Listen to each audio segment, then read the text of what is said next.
আসসালামু আলাইকুম রহমতুল্লাহ।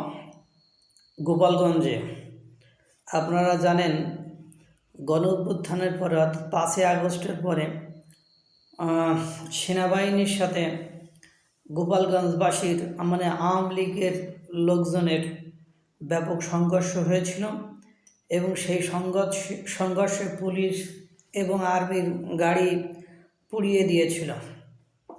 সেজন্য সেনাবাহিনী তাদের উপর তাদেরকে লাঠিচার্জ করছিল, তাদেরকে অনেককে তুলে নিয়ে পিটিয়েছিল। সে ভিডিও আমরা বিভিন্ন মাধ্যমে দেখেছিলাম। আজকে আবার ইশার নামাজের অর্থাৎ মাগরিবের পর ইশার আগ মুহূর্ত বা ইশা পর্যন্ত গোপালগঞ্জে মনে হয় দিনে লিফলেট বিতরণকে বাধাগ্রস্ত করেছে, বা সারা বাংলাদেশে আওয়ামী লীগরা যে লিফলেট বিতরণ করছে এ কারণে হয়তো বা বিভিন্ন জায়গায় মারধর দিয়েছে। এর প্রতিবাদে পুলিশের সাথে তাদের সংঘর্ষ হয়েছে।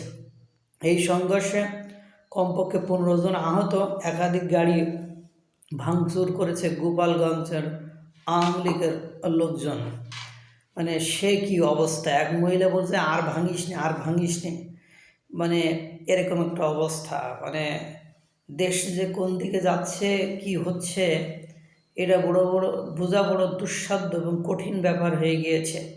সারা বাংলাদেশে আজকে কমপক্ষে কত জায়গায় যে মারামারি কাটাকাটি হয়েছে তার কোনো ঠিক ঠিকানা নেই। ওদিকে পাবনায় আওয়ামী লীগের সভাপতিকে পুলিশের কাছ থেকে ছিনিয়ে নিয়েছে আওয়ামী লীগের নেতাকর্মীরা।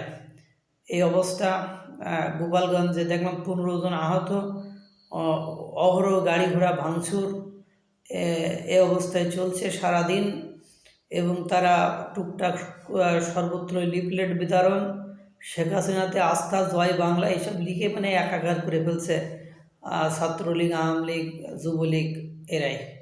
আল্লাহ তাআলা সকলকে ভালো রাখুক, সুস্থ রাখুক। আসসালামু আলাইকুম ওয়া রাহমাতুল্লাহ।